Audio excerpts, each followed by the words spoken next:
Well, good morning.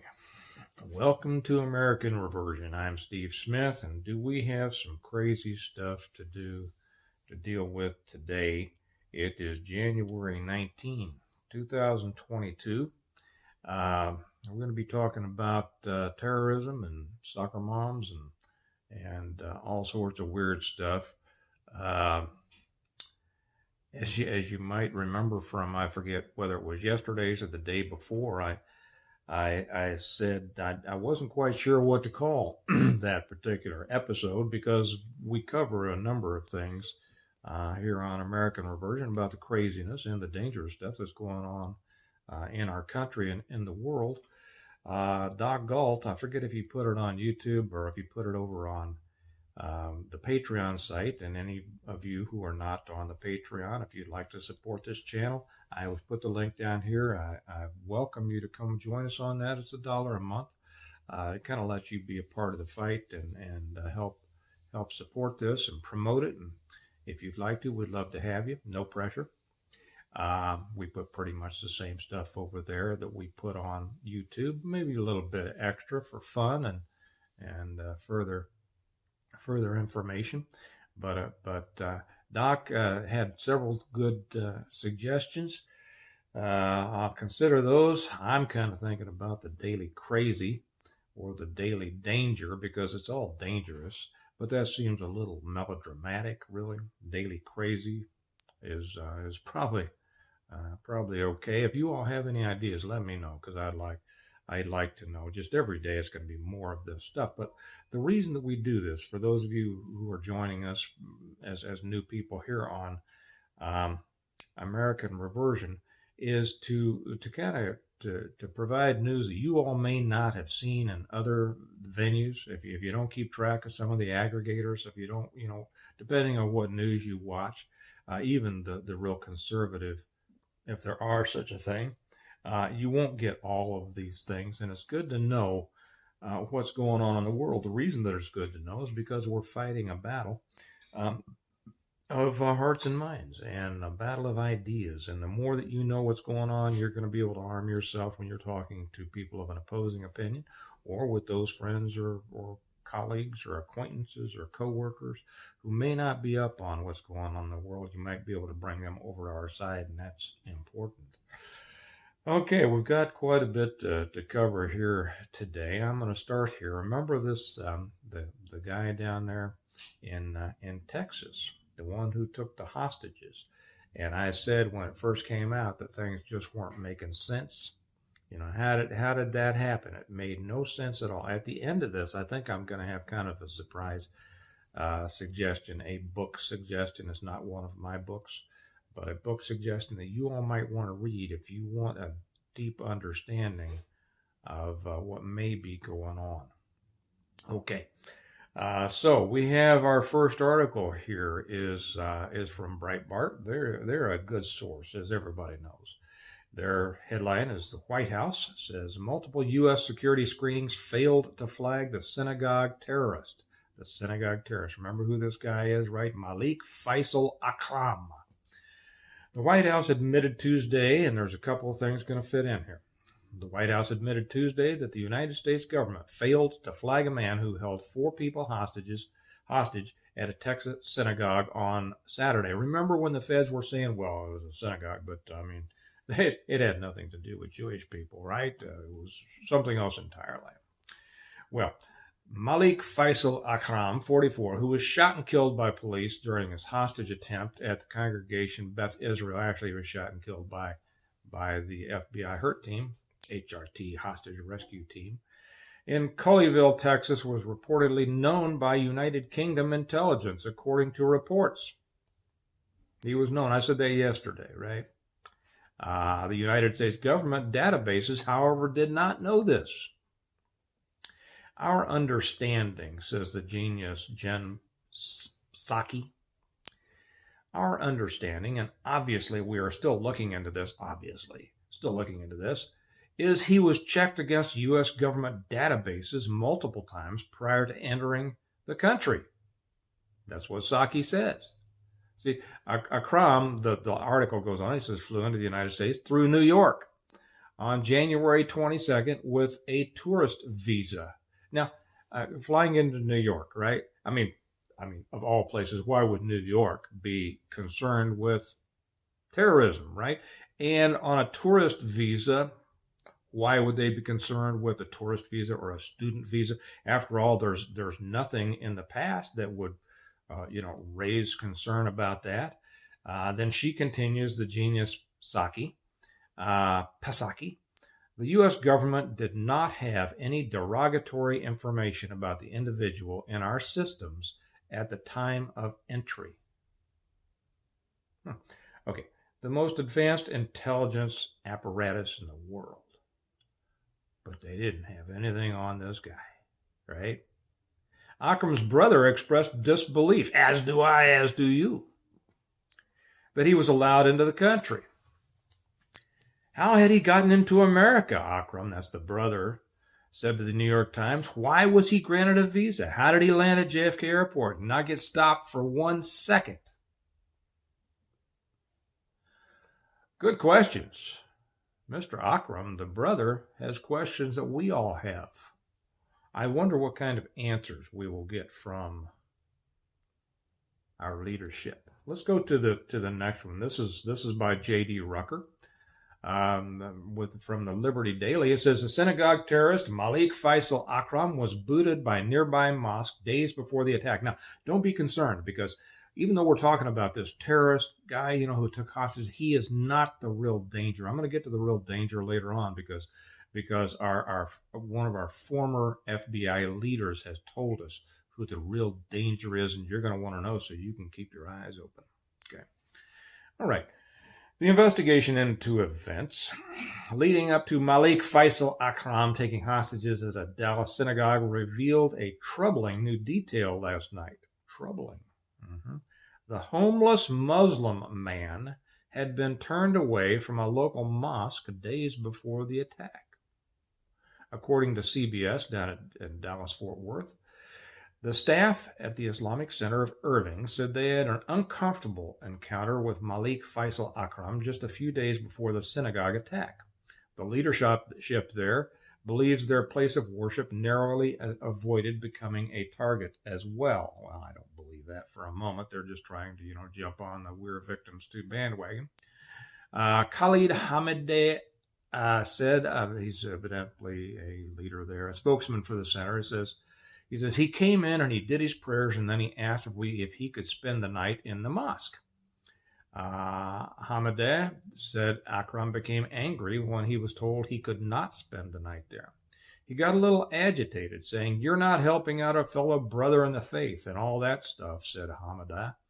When he did get agitated, he was shown the door and left. And, I don't know, Hamideh, Mr. Hamideh. No disrespect if I mispronounce your name. I simply grew up in a country of Smiths and Jones and Johnsons, and Hamideh is not in my lexicon. Okay, so whatever your name is, good for you. Akram spent at least one night in this nearby Irving motel. I don't know. Okay, the FBI and the corporate media are trying to paint Akram as a mentally disturbed homeless man, ignoring his demands for the release of a radical Islamic terrorist. Meanwhile, there have been limited corporate media coverage of the fact that he was on a terrorist watch list before coming to America. He was on the terrorist watch list. Okay, that comes from The Last Refuge. White House is baffled by how the Colleyville terrorist gained a visa despite being on terrorist watch list. I bet they are baffled. It's amazing what baffles them, isn't it? I mean, they are both baffled and baffling. So whether he was I continue with J.D. Rucker's article here, whether he was a mentally ill homeless man or not, his intentions seem clear and his actions speak to a calculated approach to achieving his goals. He held 4 members of the Beth Israel, we know that, making demands, blah, blah, blah. So they're saying, according to the New York Daily News, he was dropped off at this homeless shelter. He was dropped off there by someone authorities would like to talk to. Wayne Walker, the CEO of Our Calling, apparently that's Dallas-Fort Worth homeless shelter, He was dropped off by an individual. We saw him get out of a car. They had a one-on-one conversation in the parking lot, but then they actually came into the building together and had conversations inside. And then finally, when the other guy departed, they gave each other a hug, a big old hug.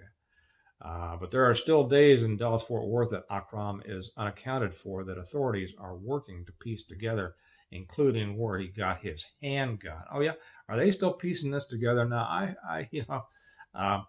We heard the other day about what hard work these 200 feds and law enforcement, they were all day long, just such hard work. Yeah. Tracking this down. I tell you what, you give a good detective one day and he'll find out what that guy, which stall he used in the men's room anytime during that, and definitely where he got his gun. What that means is they don't want to say yet where he got his gun. What do you think? Is it possible, JD finally closes out, that this is just a random homeless man who decided to become a terrorist one day? Maybe. Let me illuminate you, JD. The answer to that is no. The answer to that is no. He was not a random homeless man who decided one day to become a terrorist. He came over here, was brought over here, was whatever. However he got over, he came over for a reason, and he was assisted in that. We'll see what develops out of this. Very, very possibly we'll never hear any more about this until they decide. Do you remember the first day that this came out when we found, when they started putting this thing out about the hostage situation, and they started saying, white supremacy? I'll bet you that there's somebody in the back office going, oh man, how can I turn this? How can we finally get this back to white supremacy? Okay. Now, here's something interesting. Remember the people who let him through the TSA, or our brilliant security apparatus? Well, they have a surprise for you. Arrest warrants count as ID for illegal migrants at airport security. Did you know that? You don't have, now you and I, we have got to give them all sorts of things, right? I didn't know that I could just give them an arrest warrant in my, of course, I don't have any. Maybe I should go. No, that would be too much trouble. Anyway, let me get to the story here, because you all aren't going to believe this. The transportation, where's this from? This is from the Daily Caller. Jenny Taer, T-A-E-R, investigative reporter. The Transportation Security Administration, the TSA, thugs standing around, disclosed to a congressional office that illegal migrants flying without proper identification. I didn't know you could fly without proper identification. I can't get into Silver Dollar City without showing my driver's license and show that it matches up with my season pass. How do you fly without proper identification? Okay, so, but illegal migrants, not immigrants, but migrants, flying without proper identification can use an arrest warrant as an alternate form of identification when presenting to airport security, according to a letter the Daily Caller News Foundation exclusively obtained, and that now you are hearing about. Responding to Republican Texas Representative Lance Gooden's December 15 inquiry about illegal migrants flying across the country, TSA Administrator David Pekoski explained that certain Department of Homeland Security, DHS, documents may be considered acceptable forms of alternate identification for non-citizens, including a, quote, warrant for arrest of alien and a, quote, warrant of removal or deportation. So you're getting on an airplane, right? And you hand them your warrant of removal or deportation, and instead of calling somebody and say, hey, this guy's got a warrant for removal or deportation, come get him. They go, oh, no, you find a seat. Yes, fine. So we know who you are now, and everything's good. Of course, you've got that 90-year-old grandmother back there with a walker. We're still in the middle of her strip search, so we're going to have to hold up the plane for that. TSA's response confirms the Biden administration is knowingly putting our national security at risk, Gooden told the DCNF. Unknown and unvetted immigrants shouldn't even be in the country, much less flying without proper identification. Yeah, you think? Let me repeat one important sentence there. TSA's response confirms the Biden administration is knowingly putting our national security at risk. In how many ways? Let me count the ways, right? The ways by any other name would smell as horrible. A little Shakespearean reference there. Okay, let's move on here. Now, while you can get onto an airplane with an arrest warrant, right? That kid, my son, my 15-year-old's out looking for a job now, and this kind of came to hit me. I might have glossed over it had I not been in that situation. Here's from Breitbart. 40 states require government permits for teenage employment, overriding parents. Okay, let's get into this. A study from the Foundation for Government Accountability, the FGA, found 40 states require government work permits for teenage job seekers that have the power to override parental decision-making. Huh. Of course, if they have a warrant for their arrest, they can fly all over the country, right? Okay. In the study exclusively provided to Breitbart News, 21 states require youth job seekers to go through a public school district. So they can't just go down to Joe, who owns the gas station or the grocery store, and say, hey, Mr. Joe, got any job openings? No, they have to go through their school district. Are you kidding me? I never heard of anything like this. This is the most idiotic thing I've ever heard. 21 states require youth job seekers to go through a public school district. 15 of them require a permit from the state's labor department, and 4 require both. A denial of a permit has the power to override a parent who has made the decision that getting a job is in the best interest of their child. Unbelievable. I don't know. I read this whole thing last night. See if there's anything okay. Federal law regulating child labor does not require the permitting scheme, but many states have created an unnecessary hurdle in which teenagers need to obtain permission from their school before getting a job, effectively leaving the decision to school administrators. According to the study, PFGA research analyst Lauren McCarthy, an author of the study, told her blah, blah, blah. In other states, the permitting process can require that a child receive a physical examination from a doctor before a permit is issued. Okay, I'm remembering more of this now. I won't bore you with me reading all this stuff. Okay, so all these states, first off, the kid's got to go to his school and say, hey, can I go have a job? The school will say, well, we're not sure, Timmy. We'll see if we think that you should have a job or not. And then with the rubber stamp it, well, Timmy, now you have to go and get an examination by a doctor and make sure that the doctor thinks that you can have a job too. Okay. You might check with your own state. If you have working age kids, I don't know, I'd be interested to hear your comments on this. Let me know what state you're in and such as that. But remember that Timmy, he may not be able to get a job, but if you have a warrant for his arrest, he can fly all over the place. Okay. This is the big one. This is the big one because we don't want you to worry about, Malik Akram and all that stuff. He's not really the danger. These people, and not only that, how about all these homeless people that seem to be killing everybody over the last few days? You'll hear about that young girl out there that some scumbag came in and stabbed her, right? And we're hearing about that all this.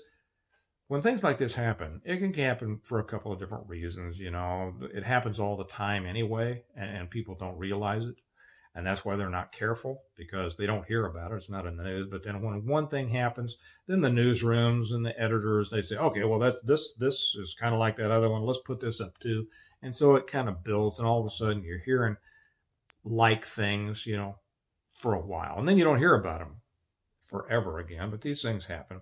However, the FBI has determined that since they have plenty of time on their hands, not chasing Islamic terrorists, that they are going to declare a war on soccer moms. Because, as we know, soccer moms are the most dangerous people in our country. Okay, now this doesn't really come from the current FBI, although I'm not much more impressed with them as the previous FBI. And this comes from former FBI Assistant Director Andrew McCabe. Remember that guy? The guy? Andrew McCabe. Dirty as they come. Okay. One reason so many people fear a deep state threat to their civil liberties is that officials with great power say and do things that directly threaten civil liberties. That's right. I wonder, do they know what civil liberties are? Yes, they do. They know what they are. They are the things that are standing in their way from doing whatever they want to you. Former FBI director, let me give credit to where this is. This is from the Washington Examiner. Let me find out who wrote this so that I give them credit. I don't know if it says. I think it just says the Washington. And this is from Restoring America also. Okay. So, former FBI disgraced assistant director, Andrew McCabe, who would be in a jail cell, right, for lying to investigators if he weren't a liberal celebrity, suggested last week that the FBI ought to treat mainstream conservatives, among them business owners, white people from the suburbs, educated and employed, as if they are potential domestic violent extremists. I'm fairly confident from what little we have heard from the FBI, this is McCabe speaking here, I'm fairly confident from what little we've heard from the FBI that they have reallocated resources and repositioned some of their counterterrorism focus. Yeah, they repositioned it away from JFK apparently, right? To increase their focus on right-wing extremism and domestic violent extremists, McCabe said at a January 6th forum at the University of Chicago's Institute of Politics. Boy, there's a fair organization, right? U of Chicago. And I think that's obviously a good idea, he says. Now we know clearly, he added, that the quote, white people from the suburbs present a threat of domestic violence. Okay, well, now that you all know who to be careful of, it's not Malik Akram, it's not these homeless people going around and stabbing and killing people.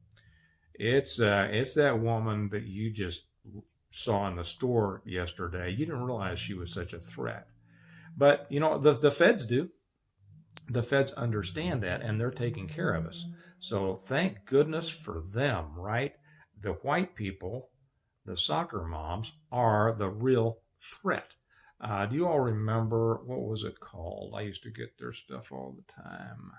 The fusion centers. The fusion centers were big. It was like this massive information collection dragnet thing they put out. They're still functioning. Missouri had one of the biggest ones. To where all information would be sent into the fusion center, and they would develop information on people that might be a threat to the republic, right? And at the top of those lists were veterans, anybody with a Ron Paul sticker on their windshield or on their bumper, anybody who had anything that referenced the Constitution or the Bill of Rights or freedom or anything like that. You remember that they were the ones who the fusion centers and the anti-terrorism people were most concerned about and wanted you to turn them in and be careful of them. Yeah, remember that? There's a book that I would recommend. I'm going to close this out. I didn't get time to address the I had one more story in here, and that was about how, I forget who it was, had to be CNN, MSNBC, NPR, somebody like that, right?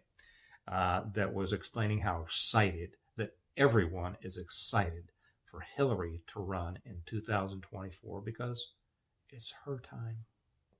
Okay. Enough total BS. In keeping with what we just learned, I want to make a recommendation, a book recommendation. I rarely make book recommendations, other than my own, of course. But this one I will. And if you are not familiar with it, you should buy it and read it. It's a series of 3 books written by a former SEAL named Matthew Bracken. His first book is Enemies, Foreign and Domestic. And if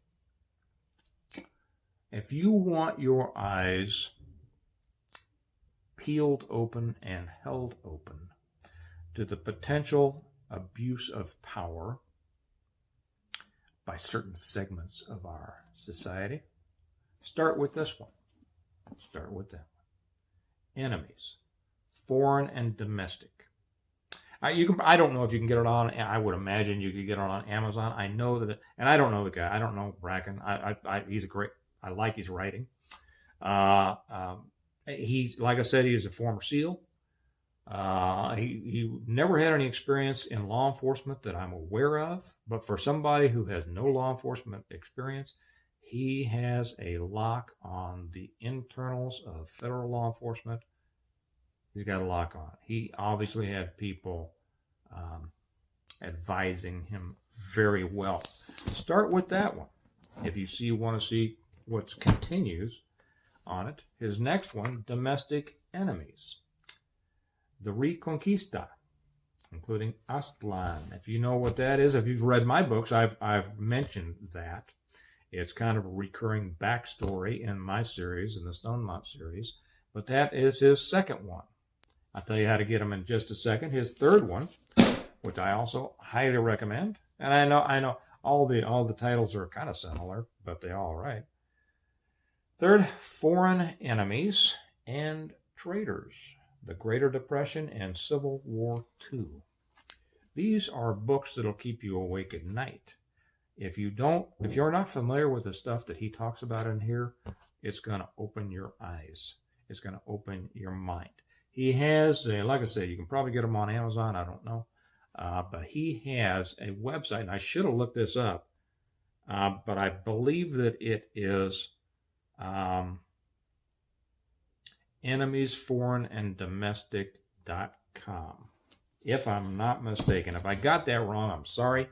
But Google him, and you will come up with it. He also has something that he put out a long time ago called the Bracken Anthology. It's a collection of a lot of small, kind of short writings that he's done.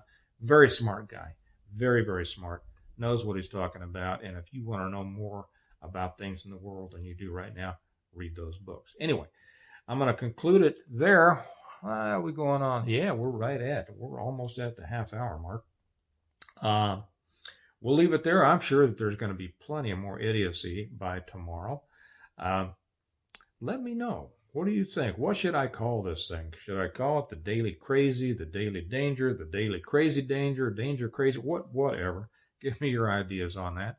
Spread this around. That's what I ask. The purpose of this is to give you all information that you can use to spread around to other people, make them aware of these things that they may not be.